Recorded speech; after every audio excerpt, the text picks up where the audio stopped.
Good morning children, welcome to Hindi class. Students, lesson शुरू करने से पहले सेकेंड यूनिट टेस्ट सिलेबस देख लेते हैं। उसमें रीडर बुक से 2 चैप्टर हैं, लेसन नंबर 9 चनना और लेसन नंबर 17 गिद्दर की कुंडलियाँ। उसके बाद आपका व्याकरण है। व्याकरण में इस बार औपचारिक पत्र हैं, मीन्स फॉर्मल लेटर। फर्स्ट है विदेश यात्रा पर जाने वाले मित्र को मंगलमय यात्रा के लिए कामना पत्र। एंड सेकंड वन है छोटे भाई को खेलों में भाग लेने हेतु पत्र। और ग्रामर के चैप्टर्स हैं लेसन नंबर 8 भाववाचक संज्ञा, देन लेसन नंबर 18 अर्थ के आधार पर वाक्य भेद।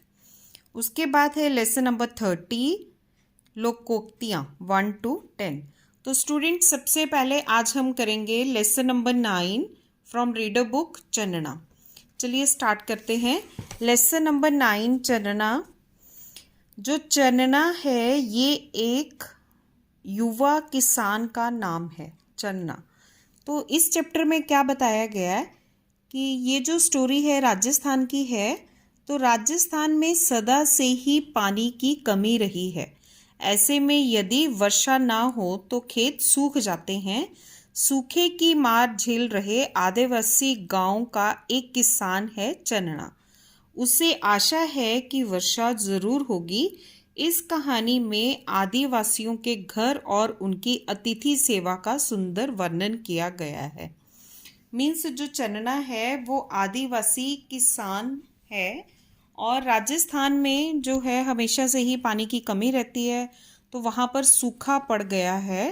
तो उसी की एक स्टोरी है। वो फिर भी सूखा पड़ने के बावजूद भी वो आशा लगाए बैठा है कि एक ना एक दिन बारिश ज़रूर होगी।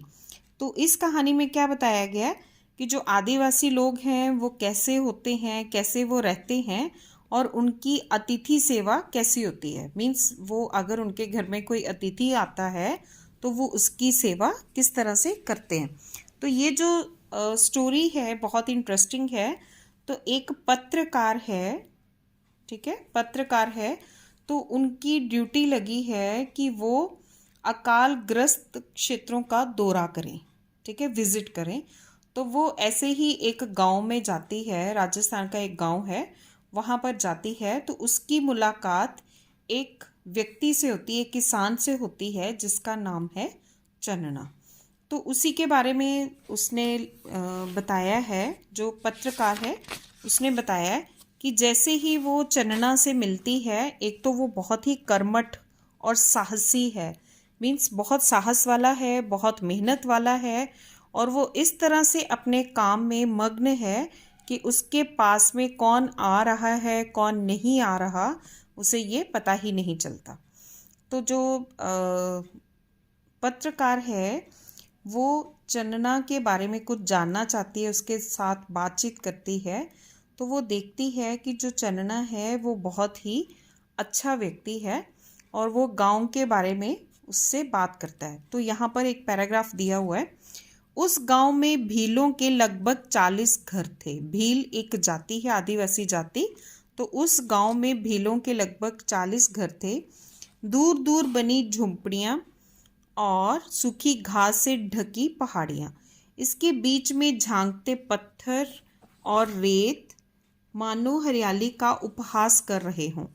गांव के अधिकांश लोग घर बार छोड़कर मजदूरी के लिए निकटवर्ती राज्यों में चले गए थे। बस रह गए थे चन्ना जैसे ही गिने चुने धरती के लाल, जिन्हें धरती से उसकी सुगंध से प्रेम था और जिनका रोम रोम उस रेत के कणों से जुड़ा था। चन्ना के बैल ईश्वर को प्यारे हो गए। बची थी एक गाय जिसकी देख रेख मुश्किल से हो पाती थी। चन्ना ने पड़ोसियों के मवेशियों के साथ उसे भी विदा कर दिया था। मीन्स उसके पास सिर्फ एक ही गाय थी। तो उसने क्या किया कि जो पड़ोसी थे उनके मवेशियों के साथ में उसे भी विदा कर दिया। मीन्स बहुत सारे लोग वो गांव छोड़कर कहीं बाहर मजदूरी के लिए चले गए थे। तो चन्ना ने उस गाय को भी उनके साथ में भेज दिया। तो इसी तरह से जो चन्ना है वो लगातार फावड़ा चलाता रहता है और अपनी जो बंजर ज़मीन है उसके ऊपर मेहनत करता रहता है। तो जो लेखिका होती है मीन्स जो पत्रकार है, तो उन्होंने उससे बोला कि तुम इतनी मेहनत कर रहे हो, लेकिन ऐसा तो है नहीं है कि बारिश आ जाएगी, और बारिश हो भी नहीं रही और सूखा पड़ा हुआ है। तो चंदना ने एक आंसर दिया कि धरती सूखी है, आकाश नहीं। मीन्स उसे अपनी मेहनत के ऊपर इतना भरोसा था, उसे ये था कि धरती तो सूखी है लेकिन आकाश नहीं, तो कभी ना कभी बारिश होगी। तो जो चंदना है वो जो पत्रकार हैं उन्हें अपने घर पे ले जाता है, और घर पे जैसे ही जो पत्रकार है उसके घर पे जाती है तो वो उसकी झोंपड़ी को देखकर हैरान हो जाती है। क्या देखती है वो? बाहर से साधारण सी दिखाई देने वाली झोंपड़ी में प्रवेश कर मैं सन्न रह गई। सन मीन्स हैरान रह गई। झोंपड़ी की दीवारों पर गेरू और चूने से हाथी, घोड़े, मोर और फूल पत्तियों के कलात्मक चित्र बने थे, मानो किसी निपुण कलाकार ने उन्हें अपनी कुची से रंगा हो। झोंपड़ी के भीतर की दीवारों पर मिट्टी की लिपाई से अंकित कलात्मक भित्ति चित्र, जमीन पर बिछी चटाई और कोने में रखा कुट्टी मिट्टी से बना बड़ा सा बर्तन, 2-4 बर्तन, चूल्हा और एक पोटली, यही थी चंदना की कुल पूंजी। मीन्स उसकी जितनी भी प्रॉपर्टी थी बस यही थी। तो जब उसने चंदना ने नॉट चंदना, जो पत्रकार हैं उन्होंने चंदना से पूछा कि ये किसने बनाए हैं, तो चंदना जैसे कल्पना लोक में खो गया हो, वो अतीत की यादों में खो गया था, और उसने बताना शुरू किया कि ये सब उसकी पत्नी ने बनाए थे, और उसकी पत्नी भी चल बसी और अपने साथ में बेटा भी ले गई। मीन्स उसका एक बेटा था तो वो भी मीन्स वो चला गया, उसकी डेथ हो गई, बेटे की भी और उसकी पत्नी की भी। और वो फिर तारीफ पे तारीफ अपनी पत्नी की करे जाता है, और जो पत्रकार होती हैं वो बड़ी हैरान होती हैं उसकी बातें सुनकर, और उसे ऐसा लग रहा था कि जैसे चंदना अभी भी उसकी उपस्थिति महसूस करता है, मीन्स अपनी पत्नी की उपस्थिति महसूस करता है, और वो चंदना की बातें सुनकर वो इतनी हैरान होती है और इतनी खुश होती हैं कि वो चंदना को अपना आदर्श मानने लगती हैं। वो कहती है कि जो चंदना है उसने मेरे साथ जितनी भी बातें की और वो सारी पारदर्शी शीशे के समान थी, मीन्स बिल्कुल स्पष्ट बातें की थी। और फिर उसने अतिथि देवो भव का सम्मान करते हुए, मीन्स जो पत्रकार थी वो उसके लिए अतिथि थी, तो उसने चंदना ने उनका भी बहुत सत्कार किया और प्यार से मांड उन्हें पीने के लिए आग्रह कर रहा था। मांड होता है चावल का पानी, क्योंकि वो उसी को पीकर ही अपना गुजारा करता था।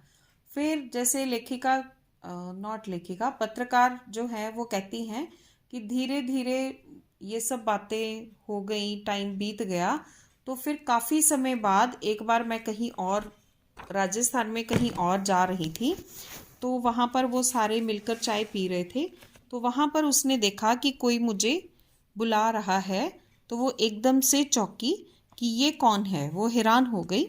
तो यहाँ पर देखेंगे, बाईसा बाईसा कहकर दौड़ा आता वह व्यक्ति जब समीप आया तो मस्तिष्क चौंका।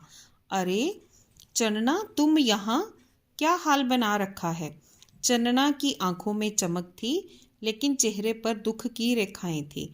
लंबी सांस खींचकर वह बोला, क्या बताऊं भाई साहब, दिन फिर गए सो यहाँ आना पड़ा। पेट भर अनाज नहीं और दिन भर काम की मार, तो कहाँ तक सहती ये बूढ़ी हड्डियाँ। तो उसे एक दिन फीवर हो गया था, और फीवर होने से वो अचेत हो गया था, मीन्स वो बेहोश हो गया था। तो गांव के लोगों ने उसे सरकारी हॉस्पिटल में एडमिट करवा दिया। तो वो पत्रकार से कहता है कि अब 2-4 पैसे जुड़े तो मैं अपने गांव जाऊं। ठीक है, तो जो पत्रकार होती हैं वो उसे पैसे देना चाहती हैं, लेकिन चंदना पैसे लेने से इनकार कर देता है, क्योंकि वो बहुत ही स्वाभिमानी व्यक्ति है। उसने बोला कि इन बूढ़ी हड्डियों में अभी भी जान है, और मैं कुछ दिन मेहनत करूँगा और पैसे कमाकर फिर वो गांव लौटेगा। यहाँ पे जैसे दिया हुआ है, बस 20-25 दिन मजदूरी और करूँगा, गांव लौटने का रुपया जुड़ जाएगा। चन्ना चला गया। स्वाभिमान और देश प्रेम की ऐसी अद्भुत मिसाल देखकर मन ही मन चन्ना को प्रणाम करने का जी चाहा। हम सबकी आंखें आकाश की ओर उठीं। आकाश में कहीं कहीं घटाएं दिखाई पड़ रही थी। इन काले घटाओं के मध्य ये दृश्य उमड़ता मुझे दिखाई दे रहा है। लहलहाते खेतों में करमत गीत गाता प्रसन्न चन्ना।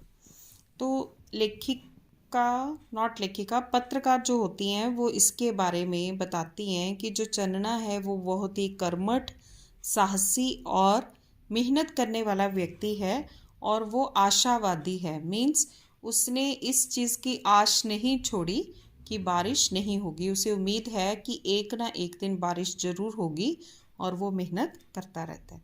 तो स्टूडेंट्स, ये आपका चैप्टर है। तो इसके साथ में आप इस चैप्टर को एक बार रीड करेंगे और जो इसके शब्द अर्थ हैं उन्हें लर्न करेंगे। ओके स्टूडेंट्स, बाकी जो चैप्टर है भाषा ज्ञान वो हम नेक्स्ट वीडियो में करेंगे। Thank you children, God bless you all.